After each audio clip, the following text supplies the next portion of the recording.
10, 8, 7, 6, 5, 4, 3, 2, 1. Ignition sequence start and liftoff of the SpaceX Falcon 9 rocket, adding to the International Space Station access for future American rockets. And Falcon has cleared the tower. Stage 1 propulsion is nominal.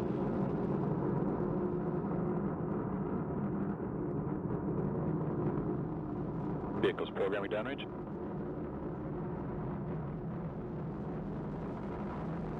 Stage 1 propellant utilization is active.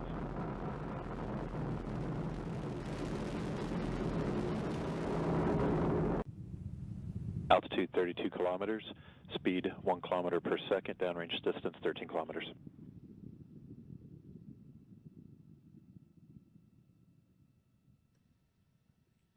Data coming back shows vehicle on course, on track.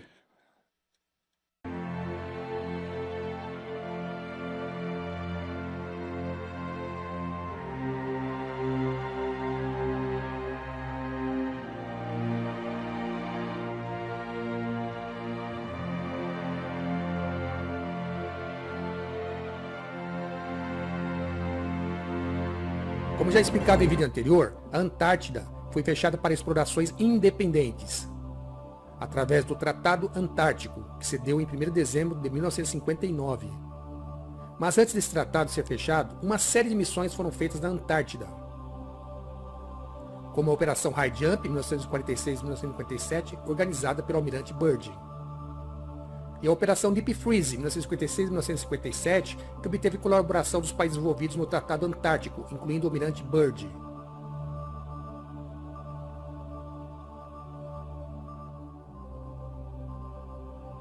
Toda essa movimentação na Antártida resultou em ações estranhas e, no mínimo, suspeitas com relação aos países envolvidos.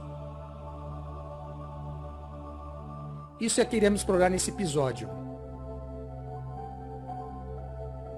Aperte os cintos, pois esse assunto é revelador.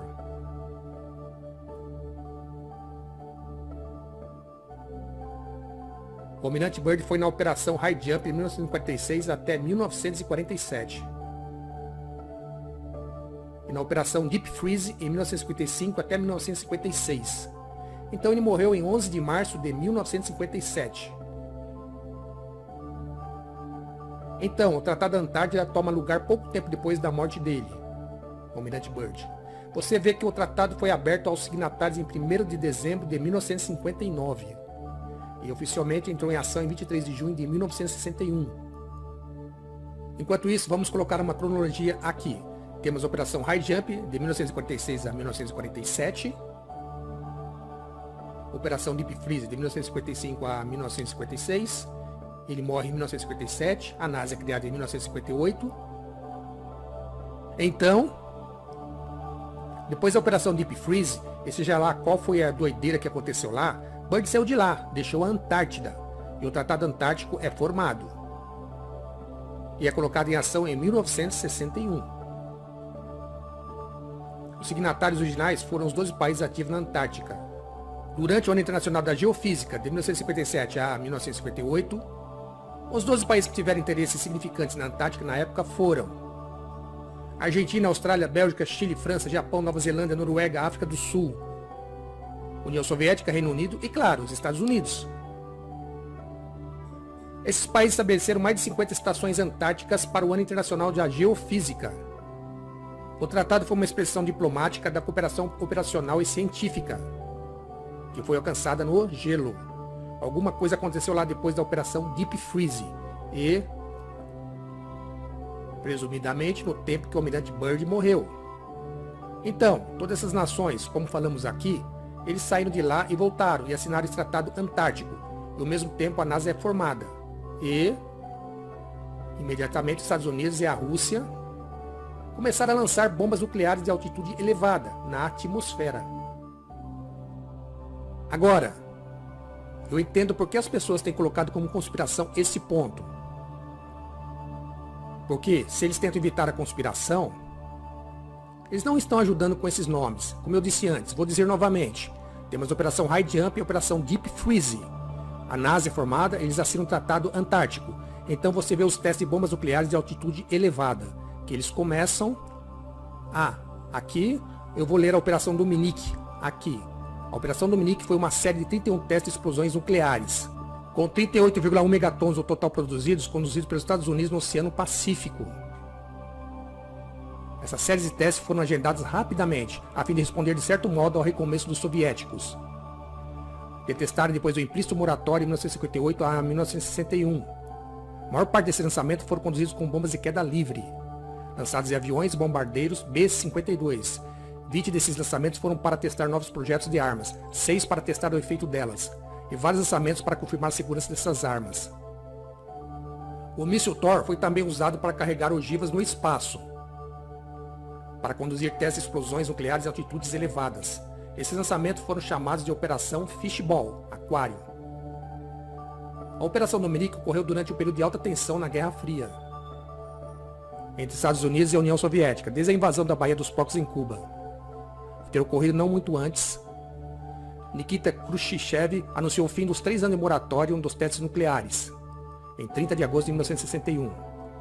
Os testes soviéticos começaram em 1º de setembro, iniciando uma série de testes que incluíam a detonação da bomba Tsar.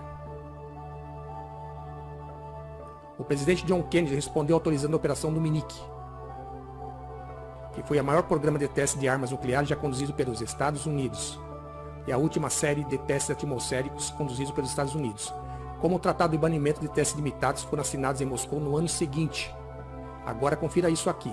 Você clica na Operação Fishball. Aprendemos sobre a Operação Fishball aqui. Foi uma série de testes nucleares de altitude elevada em 1962, que foram conduzidos pelos Estados Unidos como parte do maior programa de testes nucleares. Os testes nucleares da Operação Fishball foram originalmente planejados para se completar durante a primeira metade de 1962, com 3 testes chamados Bluegill, Starfish e Urraca. A primeira tentativa do teste foi atrasada até junho. O planejamento para a Operação Fishball, assim como muitos outros testes nucleares na região, começaram rapidamente em resposta ao repetido posicionamento soviético, em 30 de agosto de 1961, de que eles estavam terminando os 3 anos de moratória dos testes nucleares. O rápido planejamento de operações muito complexas necessitavam muitas mudanças, conforme o projeto progredia. Todos os testes foram para serem lançados em mísseis da ilha Johnston, no Oceano Pacífico, ao norte do Equador. A ilha de Johnston já havia sido estabelecida como plataforma de lançamento para os testes nucleares de altitude elevada americanos, ao invés de outras locações no Oceano Pacífico. Em 1958, Lewis Strauss, o então presidente da Comissão de Energia Atômica dos Estados Unidos, se opôs em fazer qualquer teste de altitude elevada nas locações que foram usadas anteriormente para testes nucleares do Oceano Pacífico. Sua oposição ocorreu por conta do temor de que o clarão das detonações de altitude elevada à noite poderia cegar os civis que estivessem morando nas ilhas vizinhas. A ilha de Johnston já foi uma locação potencial, mais distante das áreas povoadas do que qualquer outra locação potencial de testes, de modo a proteger os residentes nas ilhas do Havaí da cegueira pelo clarão, ou lesões permanentes na retina pelo flash brilhante nuclear. Os mísseis nucleares da Operação Fishball foram lançados geralmente na direção sudeste da ilha Johnston, para que as detonações ficassem longe do Havaí. O Urraca estava para ser um teste de 1 megaton produzido a altitude muito elevadas, acima de 1000 quilômetros. O propósito desse Urraca sempre foi controverso, especialmente depois do dano causado em satélites pela detonação do Starfish Prime, como descrito abaixo. O Urraca foi finalmente cancelado em uma extensiva revelação da Operação Fishball. Foi feita durante uma pausa das operações por 82 dias, depois do desastre da Bluegill Prime, de 25 de julho de 1962, como descrito abaixo. Você pode ir e ler sobre Kingfish. Ok, nós temos a Operação Dominique, dentro do qual nós temos a Operação Fishball. Agora, vestindo uma capacete de alumínio, vamos brincar na conspiração aqui? Os terraplanistas afirmam, e eu acredito ser uma afirmação razoável, que esse modelo for verdade, então temos um círculo. O círculo da Terra é descrito na Bíblia, cercado pela Antártica, o círculo externo, que tem de 61 a 92 metros de muralhas de gelo, um penhasco, que mantém tudo dentro dela. Consequentemente, a operação High Jump, tradução, pulo alto, para superar essa muralha. Então, isso me parece, pelo menos da perspectiva da Terra plana, que provavelmente, durante a operação Deep Freeze, eles talvez tenham achado a borda do domo, presumidamente algo entre 1287 a 1930 km adentro no gelo. Então eles colocaram esse tratado e ninguém pode voltar, exceto quando eles expressam as orientações na comunidade internacional que assinou o tratado. Então, Estados Unidos e a Rússia encarregam-se de fazer os testes nucleares em altitudes elevadas. Nos Estados Unidos chamam seus testes de Operação Dominique, dentro do qual temos a Operação Fishball, Operação Aquário. Agora, mantenha isso em mente. Isso tudo está acontecendo quando você vê o registro da Operação Dominique. Você vê datas diferentes, onde em 1962, estamos falando de 1962 em maio. Vemos todas essas bombas disparadas, 25 de abril de 1962, 27 de abril, 2, 4, 6, 8 e 9 de maio, 11, 12, 14, 19 de maio. Etc, etc, etc. Isso tudo antes do presidente Kennedy falar num discurso sobre o espaço. Eu acredito que muita gente não percebeu que a nossa primeira parada tentativa não foi a Lua. Mesmo antes da tentativa da ida à Lua, eles já estavam enviando sondas e de repente, depois disso tudo, mantenha isso em mente. Operação High Jump, Operação Deep Freeze, Almirante Byrd morre, a NASA é fundada. O Tratado Antártico é assinado, Operação Dominique e Fishball, surte efeito. E se você notar no discurso do presidente Kennedy, ele está falando que eles já possuem sondas indo para Vênus. And now, if America's new spacecraft succeeds in reaching Venus, we will have literally reached the stars before midnight tonight. Espera aí. Nós já estávamos mandando coisa para Vênus e Marte. Não tínhamos nem ido à Lua ainda e nem fomos. Então eu estava pesquisando sobre isso no site. E você pode ir nesse site, começa de baixo para cima. 4 de fevereiro de 1961. Vejam, estava enviando sondas, a Sputnik 7 da Rússia. Enviou essa sonda para checar Vênus. O estágio final do foguete carregando o Sputnik 7 em órbita falhou e a espaçonave não foi capaz de alcançar a trajetória necessária para transportá-lo para Vênus. Temos a sonda Venera 1. A Rússia enviou outra sonda em 12 de fevereiro de 1961 e perderam a comunicação enquanto estava a caminho de Vênus.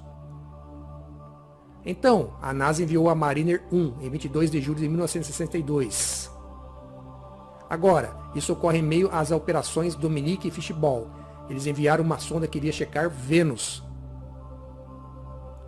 O foguete saiu do curso e foi destruído por controladores da Terra.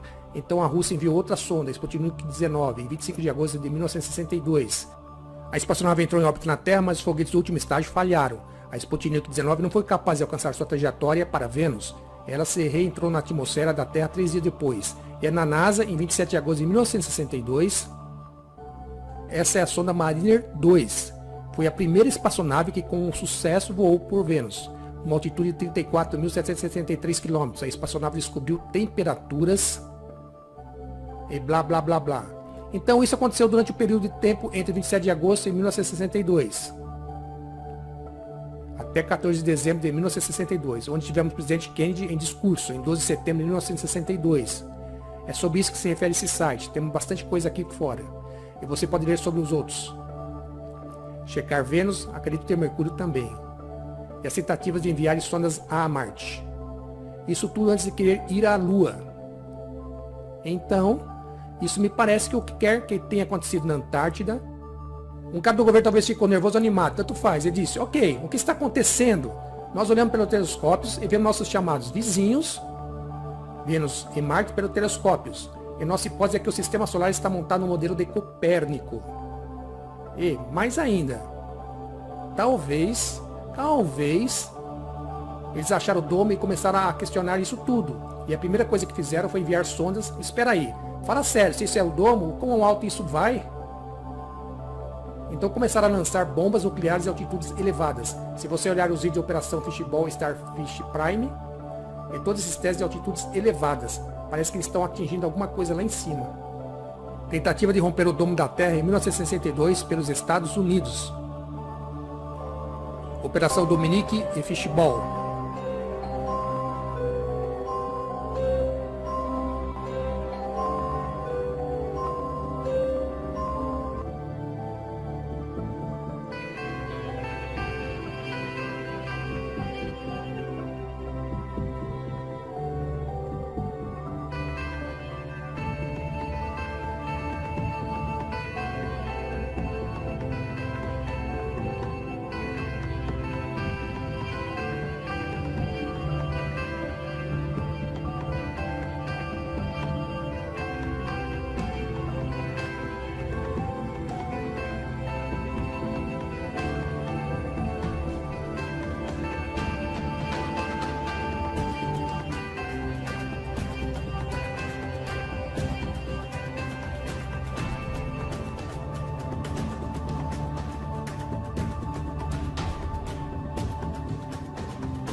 Nada jamais pode penetrar a cúpula de vidro. Dr. John Mack, Departamento de Defesa. Para acompanhar o que está acontecendo lá. Então, eu fui a Lubbock. Fui fazer uma conferência lá.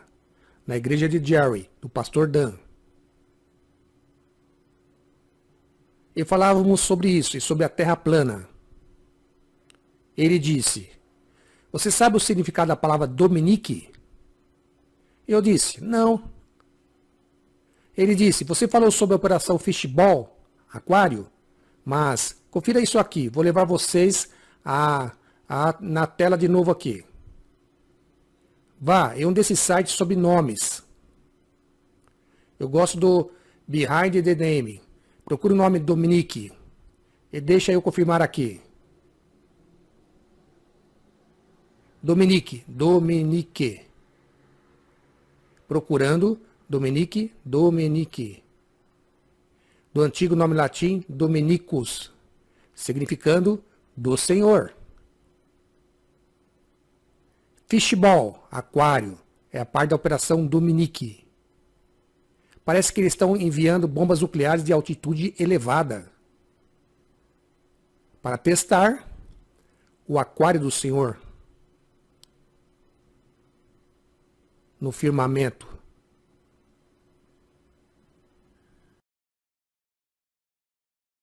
Muitos não sabem, mas um dos principais engenheiros da NASA na época da corrida espacial foi Wernher von Braun. Foi um engenheiro alemão e uma das figuras principais do desenvolvimento dos foguetes V2 na Alemanha nazista, na qual foi membro do Partido Nazista e da SS. Em 20 de junho de 1945, o secretário de Estado dos Estados Unidos aprovou a transferência de von Braun e seus especialistas para a América. Criaram históricos falsos e excluíram qualquer registro de envolvimento com o Partido Nazista, concedendo a eles total liberdade para trabalhar nos Estados Unidos, onde a NASA foi uma das figuras principais no desenvolvimento do foguete Saturno V,